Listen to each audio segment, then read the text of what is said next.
ఆచార్యకు CBI court ఏ grounds మీద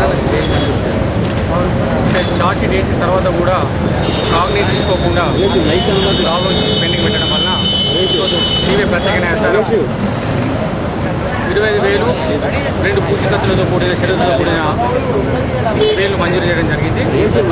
కూడా పని చేశాము. కొద్దిసేపట్లో దీపాచార్య గారు కూడా రిలీజ్ కావచ్చు. సార్ ఏ గ్రౌండ్స్ పేర్కొన్నారు? గ్రౌండ్స్ అంటూ అంటే ఆల్రెడీ ఛార్జ్ షీట్ ఫైల్ చేసిన తర్వాత కూడా శాంక్షన్ లేదు కాబట్టి ప్రాసిక్యూషన్ అందుకోసం కాగ్నిషన్ తీసుకోవడం వీలు కాలేదు. అందుకోసం అదొక గ్రౌండ్ వల్ల దాన్ని డిస్ప్యూట్ చేయడం జరిగింది. సిబిఐ ఇమీడియట్లీ ప్రాసిక్యూషన్ వాళ్ళు ఒక అప్లికేషన్ వేయడం జరిగింది. దాని తీర్పును నిలుదల చేస్తూ మేము హైకోర్టుకి వెళ్తామని చెప్పడం జరిగింది. దాన్ని కూడా సిబిఐ ప్రత్యేక న్యాయస్థానం కొట్టివేస్తూ అతని షూటింగ్స్ యాక్సెప్ట్ చేయడం జరిగింది. అది దట్ ఈస్ వేరే గ్రౌండ్ అండి. ఏమో మ్యాండేటరీ పీరియడ్ ఫైల్ చేసిన వెరిఫికేషన్